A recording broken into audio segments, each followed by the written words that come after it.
தாவேக்காவோட வரத்தால யார் பாதிக்கப்பட்டிருக்காங்கன்றது கிளியரா தெரியுது. ஓகே. எல்லா கருத்து கணிப்பும் சொல்லக்கூடிய விஷயம் என்னன்னா அதிமுக குறைஞ்சு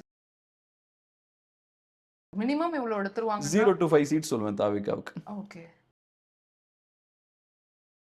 ஸோ இந்த கட்சிக்கு ஓட்டு போடுவோன்னு சொல்ற ஒருத்தர் ஓட்டு போடும்போது வேற கட்சிக்கும் ஓட்டு போட்டுடலாம். ஆனா எக்ஸிட் போல்ஸ்ன்றது ஓட்டு போட்டு வெளில வரவங்ககிட்ட கேட்கறது. ஆமா, இன்ஃபேக்ட் திமுகவை விட தாவேக்காவுக்கு அதிகமான சீட்ஸை வந்து ஆக்சஸ் மை இந்தியா கொடுக்குறாங்க. ஸோ இதை வச்சு பார்க்கும்போது ஒன்று திமுகவை ரொம்ப எதிர்க்கிறவங்க, அதுவும் தலித் மக்களுடைய ஓட்டெல்லாம் வேற விஜய்க்கு தான் போகுன்ற பேச்சு. அது எதுவுமே ப்ரூவ் ஆகலையேங்க. விஜயோட சிம்பிள் ஃபார்முலா என்னன்னா திமுக எதிர்ப்பு, ஸ்டாலின் எதிர்ப்பு, இந்த 2 வார்த்தை தான் அவர் யூஸ் பண்றாரு. பை தி பீப்பிள் நேயர்களுக்கு வணக்கம். நான் பவித்ரா சேவியர். இன்றைய நேர்காணலில் நம்மோடு இணைந்திருக்கிறார் கேப்ரியல் ஜெர்னலிஸ்ட் அவர்கள். வாங்க அவற்றை பேசலாம். அவற்றை பேசுறதுக்கு நிறைய விஷயங்கள் இருக்கு. வணக்கம் சார். வணக்கம் சார். ரிசல்ட் வரப்போகுது. இன்னும் 2-3 நாட்கள் நம்ம வரக்கூடிய இடத்துல இருக்கிறோம். ஆனால் எக்ஸிட் போல் வந்திருக்கு.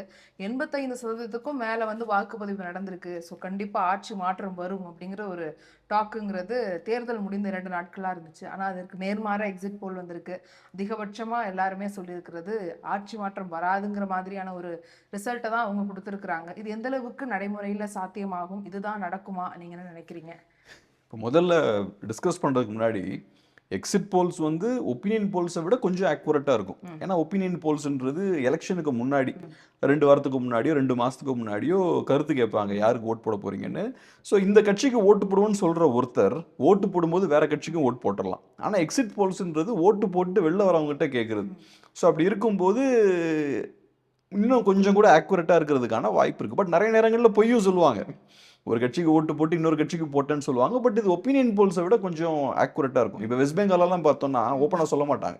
ஏன்னா எலெக்ஷன் சுற்றி நிறைய வயலன்ஸ் நடக்கும். அப்போ நம்ம இந்த கட்சிக்கு தான் ஓட்டு போட்டோன்னு சொல்கிறது நமக்கு சிக்கல் ஏற்படுத்தக்கூடிய வாய்ப்பு இருக்குன்னு அவங்களுக்கு ஃபீல் பண்ணாங்கன்னா உண்மையை சொல்ல மாட்டாங்க. பட் இருந்தாலும் ஒப்பீனியன் போல்ஸை விட எக்ஸிட் போல்ஸ் கொஞ்சம் பெட்டராக இருக்கும். ஆனாலும் பார்த்தோம்னா ஹிஸ்டாரிக்கலாக பார்க்கும்போது 2004 தானே இந்தியா ஷைனிங் கேம்பெயின்லாம் பிஜேபி பண்ணாங்க. அப்போ பிஜேபி ஸ்வீப் பண்ணிடுவாங்கன்னு எக்ஸிட் போல்ஸ்லாம் சொன்னாங்க. பிஜேபி தோத்தாங்க. 2024 classic example. எல்லாருமே 350 to 400 சீட்ஸ் டெஃபினட்டாக பிஜேபிக்கு வரும்னாங்க, பிஜேபி அலைன்ஸுக்கு. கடைசியில் பார்த்தோன்னா வாங்க முடியல. அப்புறம் பிரதீப் குப்தாலாம் ஆக்சஸ் மை இந்தியாவோட ஃபவுண்டர், அவர்லாம் அழுதுட்டு இருந்தார் டிவியில். ஸோ அங்கே கம்ப்ளீட்டாக எக்ஸிட் போல்ஸ் வந்து கொலாப்ஸ் ஆச்சு. 2021 வெஸ்ட் பெங்கால்லையும் அதே மாதிரி தான். வெஸ்ட் பெங்கால் எலெக்ஷன்ஸையும் கம்ப்ளீட்டாக தப்பாக ப்ரெடிக்ட் பண்ணாங்க. ஸோ எக்ஸிட் போல் சொல்கிறது எல்லாமே கரெக்ட்னு எடுத்துக்க முடியாது. பட் ஒப்பீனியன் போல்ஸை விட கொஞ்சம் பெட்டர். அதனால நம்ம கொஞ்சம் நம்பி டிஸ்கஸ் பண்ணலாம். ஒப்பீனியன் போல்ஸை வச்சு நம்ம விவாதிக்கிறது நிறைய நேரங்களில் வேஸ்ட்டாக போயிடும். எக்ஸிட் போல்ஸ் நம்ம கொஞ்சம் நம்பலாம். மோஸ்ட்லி பார்க்கும்போது பார்த்தோன்னா இந்த எக்ஸிட் போல்ஸ் ரிசல்ட்ஸ்லாம் பார்க்கும்போது பெரும்பான்மையானவர்கள் திமுகவுக்கு ஒரு எட்ஜ் இருக்குன்னு கொடுத்துருக்காங்க. பெரிய ஸ்வீப்லாம் இல்லை, பட் சின்ன ஒரு எட்ஜ் இருக்குன்னு கொடுக்குறாங்க. ஒரு அரவுண்ட் ஒரு 120 to 150 சீட்ஸ் திமுக வாங்கிடுவாங்க. 120, 140, 150 சீட்ஸ் வாங்குவாங்கன்னு போட்டிருக்காங்க. இதில் டைம்ஸ் நவ் ஜேவிசி மட்டும் பார்த்தீங்கன்னா அதிமுகவுக்கு ஒரு எட்ஜ் இருக்குது அப்படின்ற மாதிரி காட்டுறாங்க. இதில் இன்ட்ரெஸ்டிங்கான ஃபேக்ட் என்னன்னா எல்லாருமே ஏறக்குறைய 15 to 30 சீட் கொடுக்குறாங்க தாவேக்காவுக்கு. ஆக்சஸ் மை இந்தியா மட்டும் பார்த்தோன்னா ஆட் மேன் அவுட். அவங்க மட்டும் கொஞ்சம் டிஃப்ரெண்ட்டாக 98 to 120 சீட்ஸ் கொடுக்குறாங்க. பெரும்பான்மையே அவங்ககிட்ட வர்ற அளவுக்கு சொல்றாங்க. ஆமாம், இன்ஃபேக்ட் திமுகவை விட தாவேக்காவுக்கு அதிகமான சீட்ஸை வந்து ஆக்சஸ் மை இந்தியா கொடுக்குறாங்க. ஸோ இதை வச்சு பார்க்கும்போது ஒன்று கிளியராக தெரியுது. இதை வச்சு நம்ம சில கன்க்ளூஷன்ஸுக்கு வரலாம். தாவேக்காவோட வரத்தால் யார் பாதிக்கப்பட்டிருக்காங்கன்றது கிளியராக தெரியுது. எல்லா கருத்து கணிப்பும் சொல்லக்கூடிய விஷயம் என்னன்னா அதிமுக குறைஞ்சிருக்கு. அதிமுகவுக்கு சீட்ஸ் குறையுது. ஜெயிக்கிறதுக்கான வாய்ப்புகளும் அதிமுக குறைஞ்சிருக்கு. தாவேக்காவோட வரத்தால் அதிமுகவுக்கு பாதிப்பு ஏற்பட்டிருக்கு. இதை நம்ம டே 1லேருந்து நம்ம பேசிகிட்டு இருக்கோம். அப்போ நிறைய பேர் சொன்ன விஷயம் என்னன்னா தாவேக்காவால் திமுகவுக்கும் பாதிப்பு ஏற்படும், திமுக ஓட்டையும் உடைப்பாங்க, சிறுபான்மையர் ஓட்டு பிரிப்பாங்க, ஈக்குவலாக எல்லார் ஓட்ஸையும் உடைப்பாங்கலாம் சொன்னாங்க. ஆனால் கிளியர் கட்டாக காட்டுது அது தாவேக்காவோட வரத்தால் அதிமுகவுக்கு பெரிய டேமேஜ் ஏற்பட்டிருக்கு. ஸோ அதுவும் பார்த்தோன்னா பெரிய ஒரு சிக்கல். இப்போ எனக்கு இதில் ஒரு சின்ன ஒரு மாற்று கருத்துக்கள் கொஞ்சம் இருக்குது. மேபி இப்போ 4ஆம் தேதி தெரிய போகுது. பட் என்னோட ஒப்பீனியன் என்னென்னா தாவேக்காவுக்கு இவ்வளவு சீட்ஸ் வர்றதுக்கான வாய்ப்பு கம்மி. இப்போ இருக்கும் சார், மினிமம் இவ்வளோ எடுத்துருவாங்க. 0 to 5 சீட்ஸ் சொல்லுவேன் தாவேக்காவுக்கு. ஓகே. என்டிகேக்கு 0 to 1 சொல்லலாம். ஒண்ணே ஒண்ணு அது அவங்க ரொம்ப நாளா 0 to 1 என்டிகேக்கு சான்ஸ் இருக்கு. ஏன்னா இப்போ பர்சன்டேஜ் ஆஃப் ஓட்ஸை நீங்கள் இன்க்ரீஸ் பண்ணலாம். 15% கூட நீங்கள் ஓட்ஸ் வாங்கலாம். ஆனா ஒரு சீட் வின் பண்றது கஷ்டம். கன்வர்ஷன் ரொம்ப கஷ்டம். அந்த ஓட்ஸை சீட்டாக கன்வெர்ட் பண்ணுறதுக்கு தான் போட்டியே நடக்கும். புரியுது. அந்த சீட்ஸாக கன்வெர்ட் பண்ணுறதுக்கு ஒவ்வொரு கட்சிகளும் களத்தில் 1008 வேலை பார்ப்பாங்க. இப்போ பெரிய கட்சிகள் 2 பேர் போட்டிடுறாங்கன்னா நெக் டு நெக் போயிட்டு இருக்குன்னா உள்ள இருக்கக்கூடிய ஆட்களை உள்ள கொண்டு வருவாங்க. ஒவ்வொரு ஊர்லேயும் சோஷியல் மீடியா இன்ஃப்ளூன்சஸ் இருக்கிற மாதிரி ஒவ்வொரு ஊர்லேயும் செல்வாக்குள்ள ஆட்கள் 4-5 பேர் இருப்பாங்கல்ல, அவங்களெல்லாம் விலைக்கு வாங்குவாங்க, என்னெல்லாமோ ஸ்ட்ராட்டஜியை பண்ணுவாங்க. அந்த ஒரு வின்னிங் புஷ் கொடுக்கறது எலெக்ஷனில் ரொம்ப கஷ்டம். அதனால தான் தொகுதிக்கு சம்மந்தம் இல்லாத ஆட்கள் அங்கே போய் போட்டிடும் போதெல்லாம் சிக்கல் ஏற்படும். சில நேரங்களில் பார்த்தோன்னா பெரிய ஆளாக இருப்பார், படித்தவராக இருப்பார், பெரிய கட்சிகள் அவங்க இறக்கி விடுவாங்க, இவரை ஜெயிக்க வைக்கணும்னு இறக்கி விடுவாங்க. ஆனால் அவங்களால பெருசாக ஒர்க் பண்ண முடியாது. ஏன்னா அங்கே ஏகப்பட்ட விஷயங்கள் இருக்கும். அந்த வின்னிங் புஷ் கொடுக்கறது இருக்குல்ல, அது கஷ்டமான வேலை. வெறுமனே உங்களுக்கு ஒரு நடிகருக்கு ஃபேம் இருக்குது, அவர் ஒரு பெரிய ஒரு கரிஸ்மேட்டிக்கான ஆக்டராக இருக்கார், மக்களுக்கு அவரை பிடிக்குது, அதை மட்டுமே ஜெயிக்க முடியாது. விஜய் ஒரு 10 இடத்துக்கு போய் பேசிட்டு போயிடுவார், விஜய் எல்லாருக்கும் தெரியும். ஆனால் அதை தாண்டி ஒவ்வொரு தெருவுக்கும் போய் நீங்கள் பிரச்சாரம் பண்ணணும், ஒவ்வொரு வீட்டில் இருக்க மக்களையும் போய் நீங்கள் ரீச் பண்ணணும்.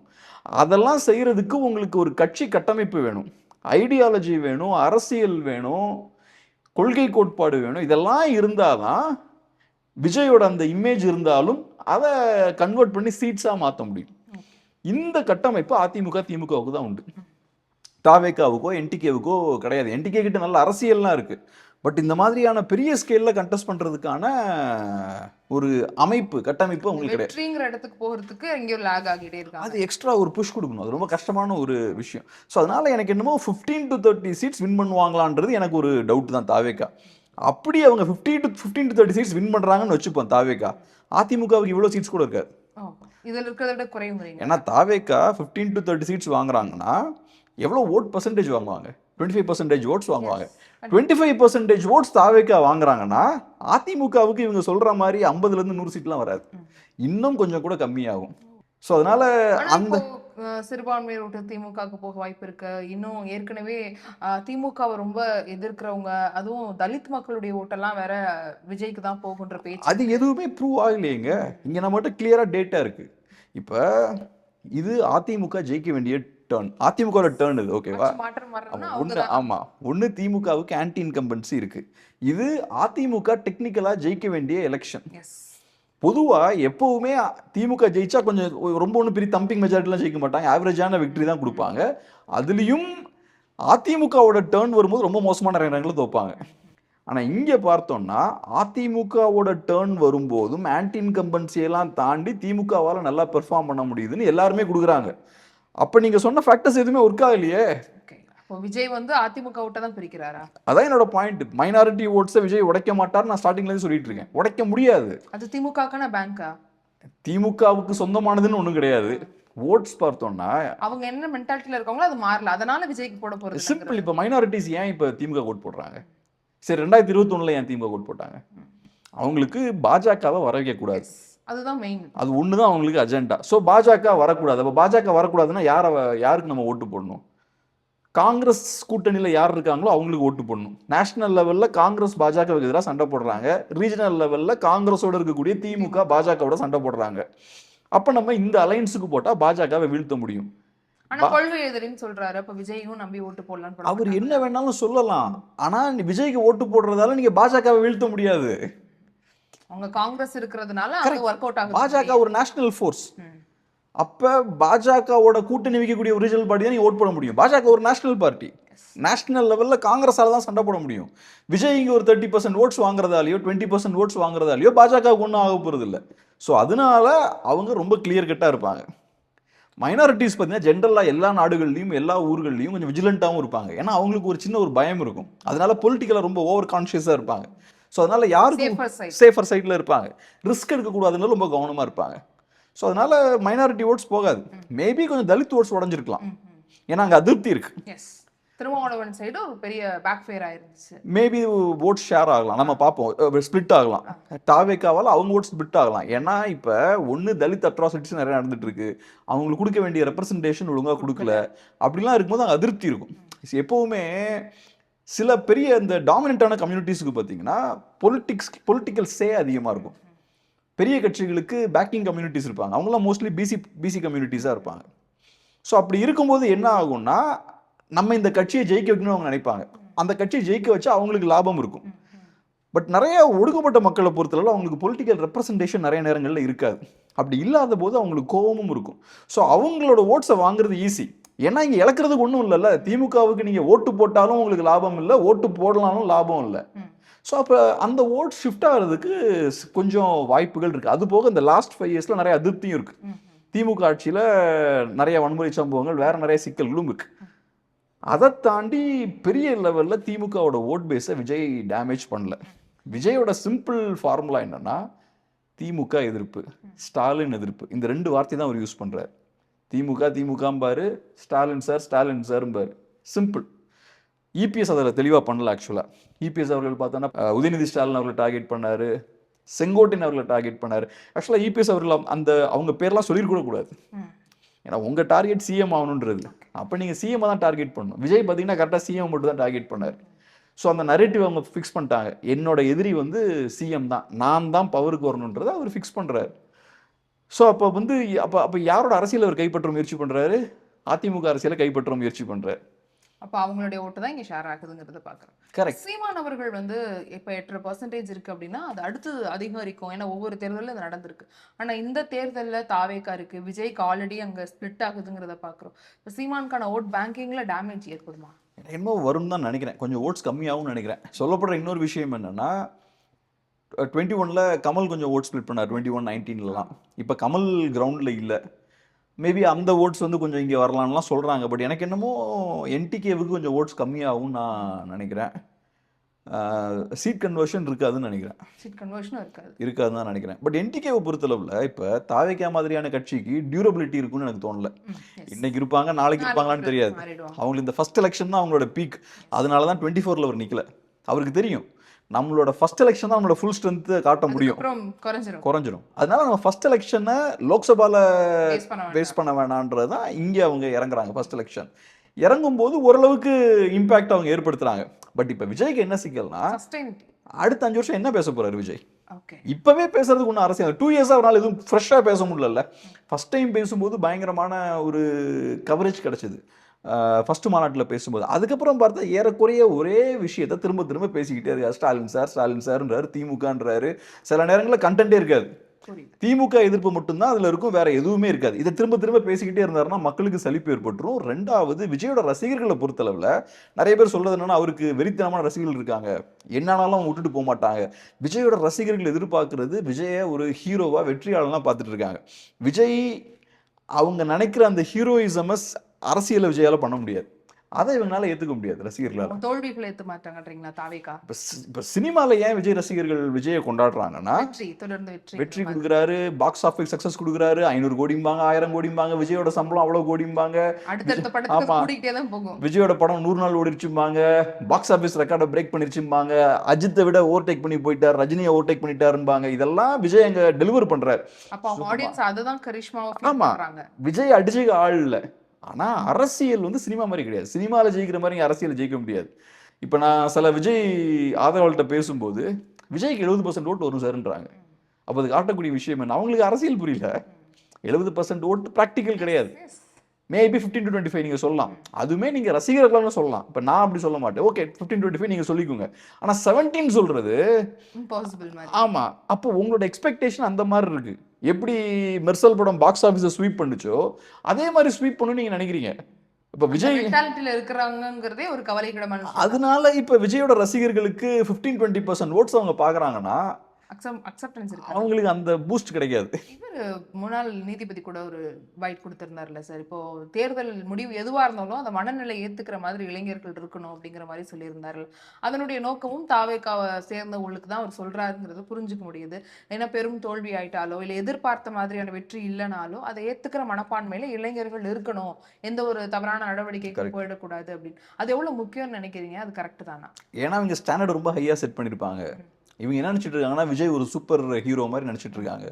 விஜய் வந்தாருன்னா எல்லாத்தையும் அடிச்சு காலி பண்ணிடுவாரு. இப்போ யாராவது விமர்சனம் பண்ணாங்களா, உங்களுக்குலாம் தலைவரை பற்றி தெரியாதுரா, May 4th பார்த்துக்கோங்க உங்களுக்கு தெரியும். ஸோ அவங்கள பொறுத்தளவில் விஜய் ஏதோ சூப்பர் ஹியூமனாக அவங்க பார்த்துட்டு இருக்காங்க. உலகத்தில் யாரும் சூப்பர் ஹியூமன்லாம் கிடையாது. ஃபர்ஸ்ட் எலெக்ஷனில் நீங்கள் ஒரு ஸ்டாராக ஒரு இம்பேக்டை ஏற்படுத்தலாம். அதுக்கப்புறம் மற்ற கட்சிகளுக்கு ஏற்படக்கூடிய அதே பிரச்சனைகள் உங்களுக்கும் ஏற்படும். நீங்கள் எவ்வளோ பெரிய ஸ்டாராக இருந்தாலும் சரி, அது ஏற்பட தான் செய்யும். இப்போ எம்ஜிஆர்லாம் உள்ளே வராருன்னா அவருக்கு பெரிய ஒரு அரசியல் பின்புலம் இருக்குது, அரசியலில் பயணம் பண்ணுறாரு. அதுக்கப்புறமும் கரெக்டான ஒரு கால சூழல்லாம் இருக்கும்போது அவர் அரசியலுக்குள்ள வர்றாரு. குறிப்பாக காங்கிரஸை வீழ்த்துறாங்க, ஒரு பெரிய ஒரு அரசியல் மாற்றத்தை ஏற்படுத்தி திமுக பவருக்கு வராங்க. அப்புறம் திமுக பவருக்கு வந்ததுக்கப்புறம் அதிமுகவுக்கான ஸ்பேஸ் அங்கே இருக்கு, திமுகவை கவுண்டர் பண்ணுன்ற ஒரு தேவை ஏற்படுது. அந்த இடத்துல கரெக்டாக அதிமுக வந்து உட்கார்றாங்க, எம்ஜிஆர் வராரு. இங்கே நீங்கள் அப்படிலாம் எதுவும் கிடையாதுங்க. பிரதானமா 2 திராவிட கட்சிகள் இருக்காங்க. சோ வெற்றிடம் இல்லன்ற மாதிரி சொல்றீங்களா சார்? வெற்றிடம் இப்ப ஏற்படுது. இப்ப அதிமுகவை தாவேகா வந்ததால இப்ப அதிமுகவுக்கு பெரிய டேமேஜ். ஓகே. சோ இது வெற்றிடத்தை ஏற்படுத்தலாம். இன்னும் 5 ஆண்டுகள் எப்படி செயல்படுறாங்கன்றதை பொறுத்து இது மாறுமா சார் தாவேகா? இப்ப நான் எப்படி பாக்குறேன்னா, அதிமுக இந்த 5 வருஷமே பெரிய ஆக்டிவா செயல்படல. அடுத்த 5 வருஷம் எப்படி செயல்படுவாங்கன்னு தெரியல. இப்போ இந்த தோல்வி அதிமுகவுக்கு, இது இப்போ நம்ம இது எக்ஸிட் போல் ரிசல்ட்ஸ் வச்சு நம்ம சொல்கிறோம். அதிமுக இன்கேஸ் தோக்குதுன்னா அதிமுகவுக்கு பெரிய சேலஞ்ச் இருக்கு. அவங்க சஸ்டெயின் ஆகிறதுக்கு. ஆமாம், அடுத்த 5 ஆண்டுகள். ஆமாம். ஏன்னா இப்போ இபிஎஸ்ஸை பொறுத்தளவில் அவர் இது வரைக்கும் வெற்றி கொடுக்கல. அவர் ஓரளவு கட்சி அவர் கண்ட்ரோலுக்கு கீழே கொண்டு வந்துட்டாரு. ஓரளவுக்கு ஒரு ஸ்டெடியான ஒரு சிஸ்டமை வச்சுருந்தாலும் வெற்றி கிடைக்கணும்னு எல்லாம் எதிர்பார்ப்பாங்க. ஒன்ஸ் இபிஎஸ்க்கு ஒரு பெரிய வெற்றி கிடைச்சாதான் எப்படி ஜெயலலிதா அம்மையாரை பார்த்தாங்களோ அந்த மாதிரி இபிஎஸ்ஸை பார்ப்பாங்க. வெற்றி கிடைச்சா கண்டிப்பா பார்ப்பாங்க. எல்லாம் சொல்றதுக்கு வரைக்கும் ஒரு டவுட் இருக்கும் அந்த ஒரு தலைவர் மேல. வெற்றி கிடைச்சா நீங்க யாரா இருந்தாலும் உங்களை ஒரு தலைவரா ஏத்துப்பாங்க. உங்களுக்கு அரசியல்ல ஒரு தலைவரா எஸ்டாப்ளிஷ் ஆகணும்னா உங்களுக்கு தேவை வெற்றி மட்டும்தான். வெற்றி கிடைக்கிறதுக்கு முன்னாடி இவர் கரிஸ்மா இல்லை, அது இல்லை, இது இல்லைன்னு எல்லாம் சொல்லுவாங்க. உங்களுக்கு ஒரு வெற்றி கிடைச்சாச்சுன்னா உங்களை விட்டா வேற ஆளே கிடையாதும்பாங்க. ஸோ அதனால இபிஎஸ்க்கு அங்கதான் சிக்கல். அவர் ப்ராக்டிக்கலான ஆள் தான், நிறைய புரிதல் உள்ளவர் தான் கிரவுண்டில். ஏன்னா கிரவுண்ட் ரியாலிட்டி தெரியாமலாம் இவ்வளோ தூரத்துக்கு கீழேருந்து மேலே ஏறி வர முடியாது. சாதாரண இடத்துலேருந்து இவ்வளோ தூரத்துக்கு வராருன்னா விஷயம் தெரிஞ்ச ஆளாக தான் இருப்பார். ஆனால் அவரால் இன்னும் வெற்றி கொடுக்க முடியல. அதுக்கான காரணம் என்னன்னு நினைக்கிறீங்க சார்? எங்க லேக் ஆகுறாங்க? இல்ல சூழல் மாறிடுச்சு. இப்போ நான் எப்படி பார்க்குறேன்னா, இப்போ ஜெயலலிதா அம்மையார் இருந்தாலே அவங்களுக்கே சேலஞ்சாக தான் இருந்திருக்கும். ஜெயலலிதா அம்மையார் அவர்கள் இருந்த வரைக்கும் சூழல் வேற மாதிரி இருந்தது. ஜெயலலிதா அம்மையார் ஆன்டி டிஎம்கேன்றது அது எங்கள் அரசியல், வேறு யாரும் டச் பண்ணக்கூடாதுன்றதுல ரொம்ப ஸ்ட்ராங்காக வச்சுருந்தாங்க. என்டிகேனால பெருசாக குரோ ஆக முடியல, பிஜேபினால தலை தூக்க முடியல, ஃபுல் கண்ட்ரோலில் வச்சுருந்தாங்க. ஆனால் 2014 பிஜேபி ஜெயிக்கிறாங்க. அங்கேருந்தே கொஞ்சம் சிக்கல்கள் ஆரம்பிக்குது. பிஜேபி ஜெயிச்சதுக்கப்புறம் திமுக சொசைட்டியை போலரைஸ் பண்ணுறாங்க பிஜேபியை காட்டி. பிஜேபி எதிர்ப்பு, நாங்கள் பிஜேபி எதிர்ப்பு, மீதி எங்களுக்கு வெளியே இருக்க எல்லாத்தையுமே பாஜகவோட பி டீம் ஆக்கிடுவோம். அம்மையார் ஜெயலலிதாவை பி டீம்பாங்க, ஊர்ல இருக்க எல்லாரையுமே பாஜக பி டீம்பாங்க. ஸோ ஆமா, ஸோ பிஜேபி தான் சிங்கிள் எதிரி. அதுவே பார்த்தோம்னா சிஸ்டம்ல கொஞ்சம் ஒரு சலசலப்பை கிரியேட் பண்ணுது. அது தேர்தல் அது ஒர்க் அவுட் ஆச்சுன்னு நினைக்கிறீங்களா சார்? இந்த பிஜேபியோட எதிர்ப்பு அப்படிங்கறத பிரதானமா மக்கள் ஏத்துக்கிட்டாங்க. எக்ஸிட் போல்ஸ் வச்சு பார்க்கும்போது ஒர்க் அவுட் ஆயிருக்கு. ஒர்க் அவுட் ஆச்சா இல்லையான்றதை நீங்க எப்படி தீர்மானிப்பீங்க? கண்டிப்பா ரிசல்ட் வச்சு தான். இந்த ரிசல்ட் வச்சு பார்க்கும்போது ஆமா ஒர்க் அவுட் ஆன மாதிரி தான் இருக்கு. பொதுவாக ஒரு அரசியலை 1-2 எலெக்ஷன் தான் யூஸ் பண்ண முடியும். ஆனால் இவங்க தொடர்ச்சியாக நிறைய எலெக்ஷனுக்கு அதே பொலிட்டிக்ஸை யூஸ் பண்ணிட்டாங்க. இப்போ உதாரணத்துக்கு இந்த 2G ஸ்கேம்லாம் சொல்கிறாங்களே, இந்த பெரிய நம்பரை வச்சு, அதுக்கப்புறமும் அதே மாதிரி பெரிய நம்பர்லாம் வச்சு பார்த்துருக்காங்க, பெரிய நம்பர்லாம் ஹைலைட் பண்ணி பார்த்துருக்காங்க. ஆனால் அந்த இம்பாக்டை ஏற்படுத்தலாம். ஆனால் ஃபர்ஸ்ட் டைம் 2Gயில் அந்த பெரிய ஒரு நம்பர் போடும்போது அது கரெக்டாக தப்பா அதெல்லாம் செகண்டரி, ஆனால் அது மக்கள்கிட்ட ஒரு பெரிய இம்பாக்ட் ஏற்படுத்துச்சு. அது வரும்போது தான் அதோட வீரியம் அதிகமா இருக்கு. ஒவ்வொரு எலெக்ஷன்லயும் அதே தான். இப்போ ஒரு விஷயத்தை நம்ம சொல்றோம்னா ஃபர்ஸ்ட் டைம் சொல்லும்போது உங்களுக்கு பெரிய இம்பாக்ட் இருக்கும். அது திரும்ப திரும்ப அதே சொல்லும்போது இம்பாக்ட் கம்மியாயிடும். ஸோ எலெக்ஷன்ல ஒரு இஷ்யூ எடுக்கிறோம்னா அந்த ஒரு எலெக்ஷன்ல ஒர்க் அவுட் ஆன அந்த இஷ்யூ நெக்ஸ்ட் டைம்ல அதே மாதிரி ஒர்க் அவுட் ஆகும்னு சொல்ல முடியாது. அண்ணா ஹசாரே பயங்கரமா ஊழல் அதுன்னு பேசினார், இந்த மாதிரி நம்பர்ஸ்லாம் கொண்டு வந்தாங்க. ஆனால் அதுக்கப்புறம் எந்த எலெக்ஷன்லையுமே ஊழல் பிரைமரியா இல்லையே. புரிஞ்சுக்க முடியுது சார். ஆனா இப்போ சீமான் அவர்கள் வந்து ஒண்ணு கூட வெற்றி அடைய மாட்டாரு. இப்போ விஜய் அவர்களுக்கு 0ல இருந்து ஒரு 5 வருது நீங்க சொல்ற மாதிரி அப்படின்னு வச்சுட்டோம்னா கூட, அப்போ பிரதானமான வெற்றி திமுகவுக்கு போகுமாங்கிற கேள்வி வருதல். இப்போ இவங்களோட சீட்லாம் குறையுதுங்கும் போது அது அதிமுக பக்கம் ஒருவேளை போச்சுன்னா அவங்க வெற்றி வாய்ப்பும். இப்போ நமக்கு வந்து டிவிகேயோட ஓட் ஷேர் என்னன்னு தெரியல. இவங்க சொல்ற மாதிரி 15ல இருந்து 30 சீட் தாவேகா வாங்குதுன்னா 20 to 25% மினிமம் தாவேகா ஜெயிக்கணும், வாங்கணும், பர்சன்டேஜ் வாங்கணும், ஓட் பர்சன்டேஜ் வாங்கணும். 20 to 25% தாவேகாவுக்கு போகுதுன்னா கிளியர் கட்டாக திமுக ஸ்வீப் பண்ணிடும். ஆனால் தாவேக்காவோட ஓட் ஷேர் கம்மியாக இருக்குன்னு வச்சுப்போம், 10க்கு கீழே இருக்குன்னு வச்சுப்போம், அப்போ திமுகவோட அந்த பெர்ஃபார்மன்ஸ் கொஞ்சம் கம்மியாகிறதுக்கு வாய்ப்பு இருக்குது. ஆனால் இவங்க சொல்கிற மாதிரி இவ்வளவு தூரத்துக்கு விஜய் இம்பேக்ட் ஏற்படுத்துவார், ஆனால் கண்டிப்பாக திமுகவுக்கு எந்த சிக்கலுமே இருக்காது.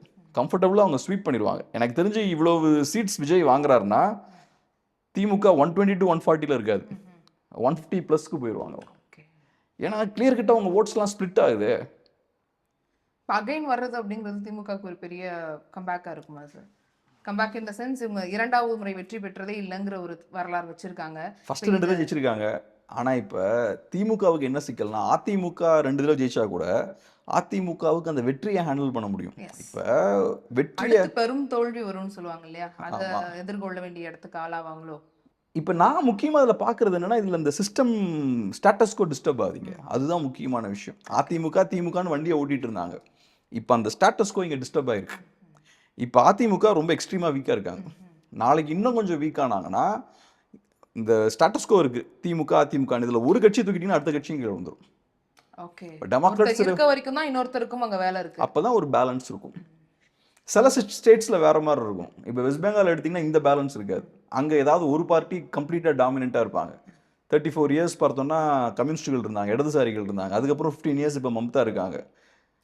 அங்கே டிஃப்ரெண்டான ஒரு சூழல். ஆனால் இங்கே பார்த்தோம்னா இந்த சீசா இருக்கு, ஒருத்தர் மாற்று அரசியல் ஒரு விஷயம் தொடர்ந்து நடந்துகிட்டே இருக்கு, ஒரு ஸ்டேட்டஸ்கோ இருக்கு. அந்த ஸ்டேட்டஸ்கோ டிஸ்டர்ப் ஆகுதுங்க.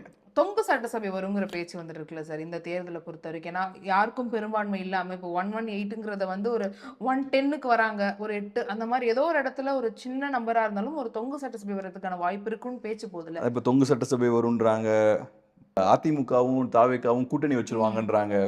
அதெல்லாம் எப்படின்னா, இப்போ இந்த கிரிக்கெட் மேட்ச்லாம் நடக்கும்போது கடைசியில் ஒரு பால் இருக்கும், 12 ரன் அடிக்கணும் அப்படின்னு இருக்கும். உடனே நம்மளால என்ன யோசிப்பாங்க, கடைசி பால் ஒரு நோ பாலாக இருந்தால் 2 6 அடிச்சிடலாம்னு யோசிப்பாங்கல்ல.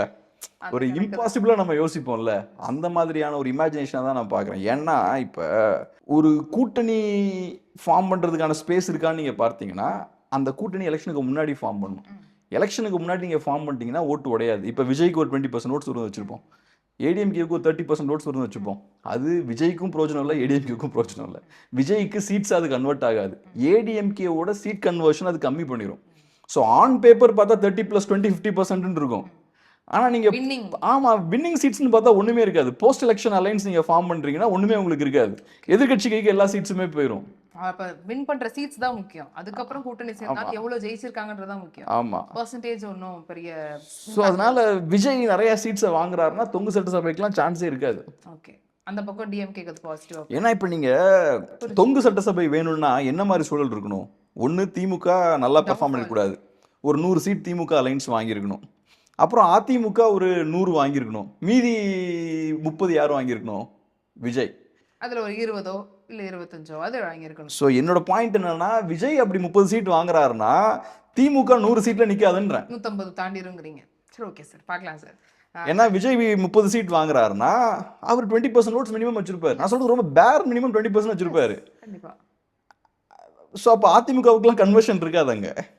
ஸோ அந்த சிக்கல் இருக்கு. இந்த லாஸ்ட் பால் இருந்து பார்த்துடலாம் சார். May 4th இருக்கு.